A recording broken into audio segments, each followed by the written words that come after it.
Hi అండి. నేను చెన్నైలో అన్నానగర్లో ఉన్న రైలు మ్యూజియంకి అయితే రావడం జరిగింది. ఇది చెన్నై సెంట్రల్ రైల్వే స్టేషన్ నుంచి 6 కిలోమీటర్ల దూరంలో ఉంటుంది. ఆవడి రోడ్లో ఉంటుంది. ఈ మ్యూజియం మనకి ఖచ్చితంగా చూడవలసిన ప్రదేశం. మీరు గనక చెన్నై గనక టూర్ గనక వచ్చినట్లయితే ఈ రైలు మ్యూజియం అయితే అస్సలు మిస్ అవ్వద్దు.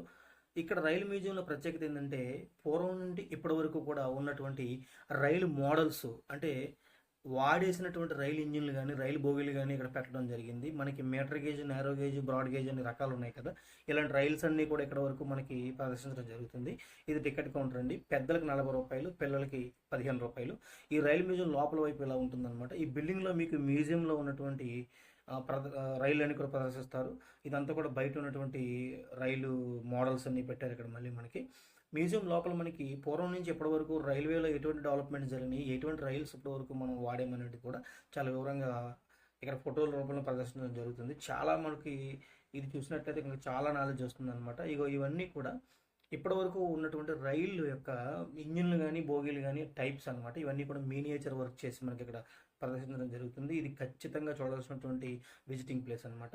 ఇంకా మనకి ఇందులో ఈ ప్లేస్లో ఇంకొక విషయం ఏంటంటే రైలు మినియేచర్లే కాకుండా రైల్వేలో వాడేటువంటి ప్రతి పార్టు కూడా, అంటే రైల్వే చక్రాలు కానివ్వండి, పట్టాలు కానివ్వండి, ఇలా అన్ని పార్ట్ల గురించి కూడా మనకి మ్యూజియంలో ప్రదర్శించడం జరుగుతుంది. ఇది మీరు చూస్తుంది అయితే వందే భారత్ ఎక్స్ప్రెస్ అంటే వందే భారత్ ఎక్స్ప్రెస్ని ఒక మినియేచర్ మోడల్ ఇక్కడ మనకి పెట్టడం జరిగింది.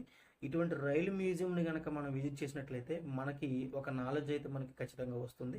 మీరు కనుక చెన్నై వెళ్తే కనుక ఖచ్చితంగా ఈ రైలు మ్యూజియంని విజిట్ చేస్తారని ఆశిస్తున్నాను. ఇంకొక విషయం ఏంటంటే ఈ ఓవరాల్గా ఉన్నటువంటి ఈ రైలు మ్యూజియంలో ఇదిగోండి, ఇది ప్రత్యేకత అనమాట. ఇక్కడ మనకి ట్రైన్ ఎలా మూవ్ అవుతుంది, బోగిలో ఉన్న పట్టాలు ఎలా మనకి మార్పు చెందుతూ ఉంటాయి, ఒక పట్టాలు ఒక ట్రాక్ నుంచి ఇంకొక ట్రాక్కి రైలు ఇంజిన్ ఎలాగ మారుతుంది అనేది ఒక మంచి వీడియో రూపం మనకి ఇక్కడ ప్రదర్శించడం జరిగింది. సో ఈ వీడియో అయితే చిన్న వీడియో అండి. ఇది మీకు దీని యొక్క పూర్తి వీడియో కనుక నెక్స్ట్ వీడియోలో నేను పెట్టబోతున్నాను. దయచేసి అది కూడా చూస్తారని ఆశిస్తున్నాను. Thank you.